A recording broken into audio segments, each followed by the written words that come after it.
Before we dive in today, I want you to think about this. Have you ever been in a situation where you wanted to comfort someone in English but froze because you didn't know what to say? Drop a comment below and tell us about it, because trust me, you're not alone. And today, we're going to fix that forever. Hey everyone, I'm Johnny, and welcome back to Native Speakers. And I'm Sarah. We're here to teach you real English for real situations. Not the textbook stuff, but what you actually need to survive and thrive in English-speaking countries. Today's lesson is, well, it's a heavy one, but it's so important. We're talking about funeral English, the phrases, the etiquette, and yes, the one phrase that literally saved Johnny from a massively awkward situation. Oh man, we're going there. Okay, buckle up everyone. Let's get into it. So, Johnny, why don't you start by telling everyone what happened? Because this is actually the reason we're making this video. All right, so picture this. I was 23 years old, fresh out of university, and I got my first real job. About 2 months in, my colleague's father passed away. Now, in the office, everyone was talking about going to the funeral, and I panicked. Why did you panic? Because nobody teaches you this stuff. I mean, I grew up speaking English, obviously, but my family never really talked about death openly. And suddenly, I'm supposed to go to this formal event, talk to grieving people, and I had no idea what to say. This is actually a really common problem, and not just for English learners. Even native speakers struggle with this. But here's the thing. When you're learning English as a second language, it's 10 times harder because you're dealing with vocabulary you've probably never studied, plus cultural differences about how people handle death and grief. Exactly. So I did what any terrified person does. I Googled it. I searched what to say at a funeral at like 11 p.m. the night before. And what did you find? A million different phrases. I'm sorry for your loss. My condolences. He's in a better place now. At least he's not suffering anymore. Time heals all wounds. I was overwhelmed. I actually wrote some of them down on a piece of paper in my pocket. You brought a cheat sheet to a funeral? Don't judge me. I was desperate. But here's where the story gets interesting. At the funeral, I waited in line to speak to my colleague, let's call him Mike, and I'm standing there, sweating, rehearsing in my head, and then I hear the person in front of me say something really simple. What did they say? They just said, very genuinely, "I'm so sorry, Mike. I'm here if you need anything." That's it. No fancy words, no poetry, no trying to make sense of death, just honesty and support. And that was your light bulb moment? Completely. Because when I got to Mike, I forgot everything I'd memorized. My mind went blank, but I remembered that simple phrase, and I said, "Mike, I'm so sorry. I'm here if you need anything." And you know what? He hugged me. He actually thanked me for coming. This is the lesson right here, everyone. Let me explain the theory behind why this phrase works so well. When someone is grieving, they're experiencing one of the most overwhelming emotional states possible. Their brain is flooded with sadness, shock, sometimes anger, sometimes numbness. The last thing they need is for you to try to philosophize about death or say something profound. Right. In English-speaking cultures, especially American and British cultures, there's this expectation to say the right thing. But the reality is, there's no perfect thing to say. Death is hard. Grief is messy. And what grieving people need most is just to feel supported, not to hear you try to make it better with words. So let's break down this phrase. I'm so sorry. I'm here if you need anything. First part, I'm so sorry. Now, some English learners get confused by this because they might think, but I didn't do anything wrong. Why am I saying sorry? Great point. In English, I'm sorry has two meanings. One is apologizing for something you did wrong, but the other, and this is the one we're using here, is expressing sympathy and empathy. It means, I'm sorry that this sad thing happened to you. I feel your pain. You can also say, I'm so sorry for your loss. which is probably the most common condolence phrase in English. Your loss refers to the person who died. It's formal, but warm. Now, the second part, I'm here if you need anything. This is powerful because it's not just expressing sympathy, it's offering support. In grief psychology, people often feel very alone. They feel like the world has stopped for them but kept going for everyone else. When you say, I'm here, you're telling them they're not alone. You're physically present, but you're also saying you'll be emotionally available in the future. And if you need anything is an open-ended offer. You're not being specific, which is actually good in the moment because they probably don't know what they need yet. You're just letting them know the door is open. Okay, now let's talk about alternatives and variations, because not every funeral or condolence situation is the same. So, if you're at a funeral home during calling hours, that's the visitation before the actual funeral service, you might also hear people say, My deepest condolences. This is very formal. Condolences is a noun that means an expression of sympathy. You usually use it with family members of the deceased. Please accept my condolences. Same thing, just phrased differently. Very formal, very respectful. I can't imagine what you're going through. This is good because it's honest. You're not pretending to know how they feel. Oh, that's important. Let me pause here. There are some phrases you should generally avoid, even though you might hear them sometimes. Yes, this is crucial. Don't say, I know how you feel, unless you've experienced the exact same type of loss, because grief is so personal, and even if you've lost someone, your grief isn't the same as theirs. Don't say they're in a better place unless you know the person's religious beliefs. Not everyone believes in an afterlife, and this phrase can feel dismissive. Don't say, at least anything. At least they lived a long life. At least they're not suffering. At least you have other children. Never start with at least. It minimizes their pain. Okay, so let's practice some dialogues. Sarah, you be the grieving person. I'll be the person offering condolences. First scenario, formal funeral setting. Okay, I'm standing by the casket, greeting people. Approaches seriously. Sarah, I'm so sorry for your loss. Your mother was a wonderful woman. Thank you so much for coming, Johnny. It means a lot. If there's anything you need in the coming weeks, please don't hesitate to call me. I mean that. See how natural that was? Johnny added a personal touch. Your mother was a wonderful woman. If you knew the deceased, it's beautiful to add a specific memory or compliment, but only if it's genuine. Right. Don't make something up.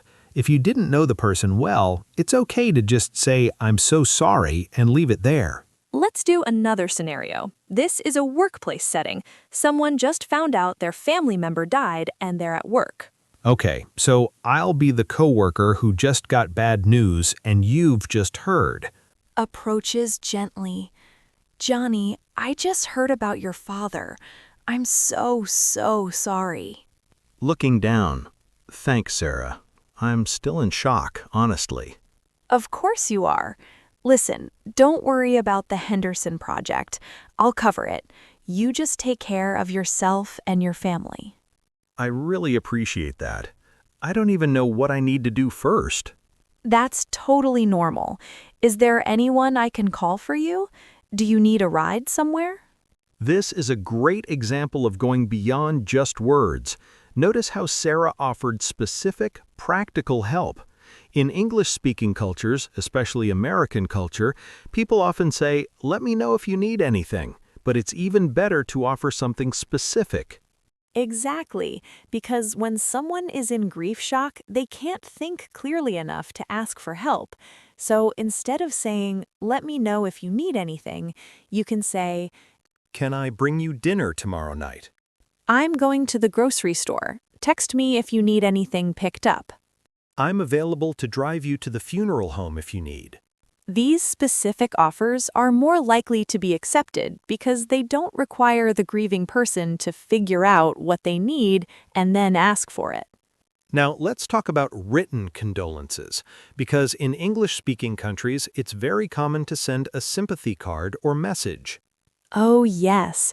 If you can't attend the funeral, or even if you do attend, sending a card is a beautiful gesture.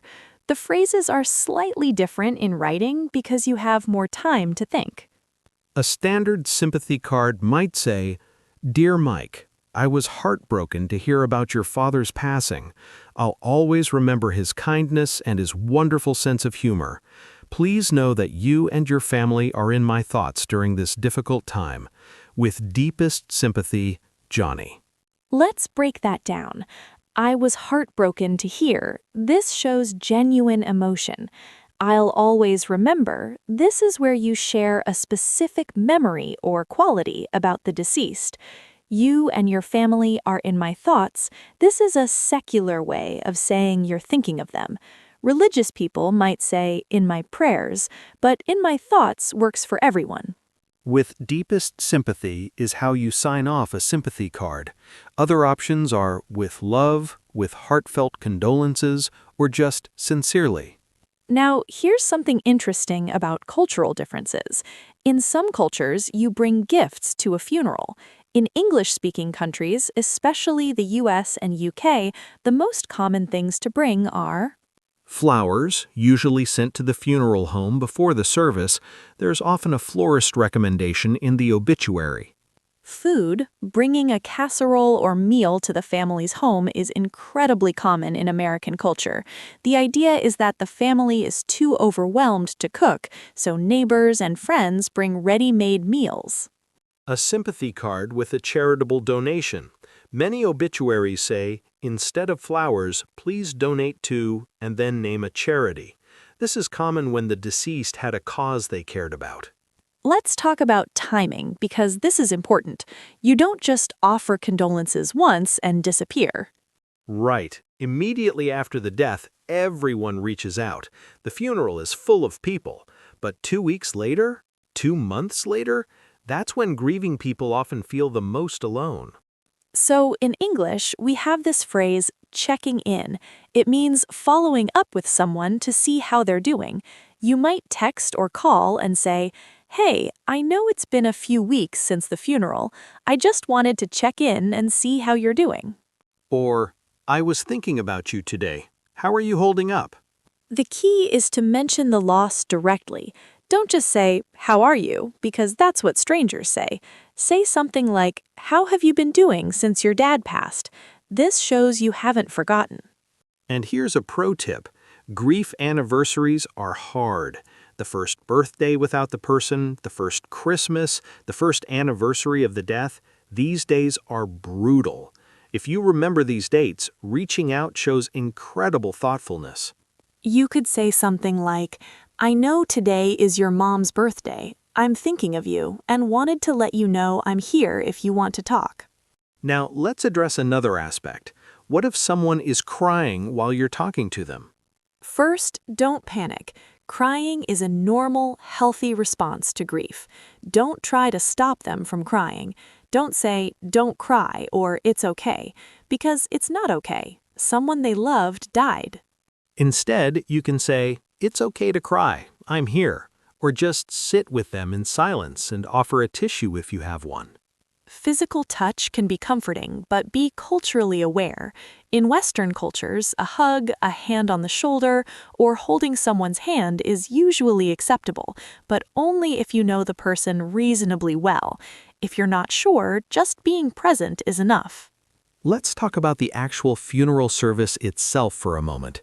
Different religions and cultures have different customs, but in general English-speaking contexts, here's what to expect. You arrive on time or slightly early. You sign the guest book at the entrance. This is so the family knows who came. You dress conservatively, usually in dark colors like black, navy, or gray. During the service, you sit quietly.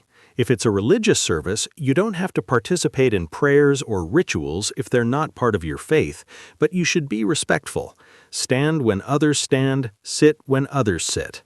After the service, there's often a reception or gathering. This is less formal. You can approach the family again, but keep it brief. Many people want to pay their respects. Small talk at a funeral reception is interesting. You might talk about happy memories of the deceased, how you knew them, or even neutral topics. The goal is to create a sense of normalcy and support. You might hear phrases like, "She would have loved seeing everyone here today," or "He had such an impact on so many people," or "This is a beautiful service." One more scenario. What if someone tells you about a death in casual conversation, like you're chatting with someone and they mention their parent or spouse died? Good question. The rules are similar, but the tone is more conversational. You might say, "Oh, I'm so sorry to hear that. When did they pass?" Using pass or pass away is a gentle euphemism for die. Or, I'm so sorry for your loss. Were you too close? This invites them to share if they want to, but doesn't pressure them. And if they seem like they want to talk about it, let them.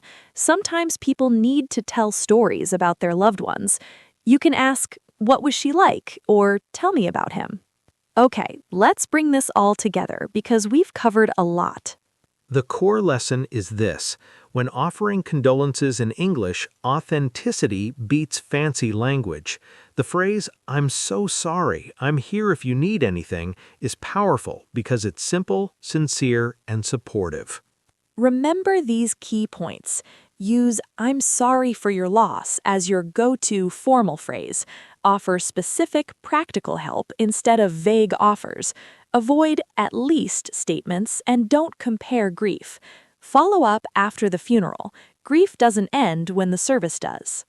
In writing, share a specific memory if you have one, and sign off with deepest sympathy or similar phrases. Be present, even in silence. Sometimes just showing up matters more than anything you say. And culturally, remember that English-speaking countries tend to value this balance of acknowledging the pain while offering hope and support for the future. We don't shy away from death, but we also don't dwell in despair. For English learners specifically, don't worry about perfect grammar in these moments. Your accent doesn't matter. Your sincerity does. Even if you say, "I'm very sorry for your loss," instead of "I'm so sorry for your loss," your presence and caring tone communicate everything. The fact that you showed up, that you tried to express sympathy in a language that might not be your first language, that means something. Native speakers understand and appreciate the effort. So there you have it, funeral English, condolence phrases, and the cultural context behind it all. This isn't easy stuff, but it's so important. If this video helped you, please hit that like button and subscribe to Native Speakers. We're here every week teaching you the English they don't put in textbooks, the real stuff you actually need. And seriously, drop a comment below. Have you ever had to attend a funeral in English? What was your experience? Or what questions do you still have? We read every comment and we'll answer them. Next week, we're tackling another tricky topic, English for breakups and difficult relationship conversations. Trust me, you don't want to miss it. Until then, remember, you're not just learning English, you're learning how to live life in English, and we're here to help you every step of the way. Thanks for watching, everyone. Take care of yourselves. And take care of each other. Bye.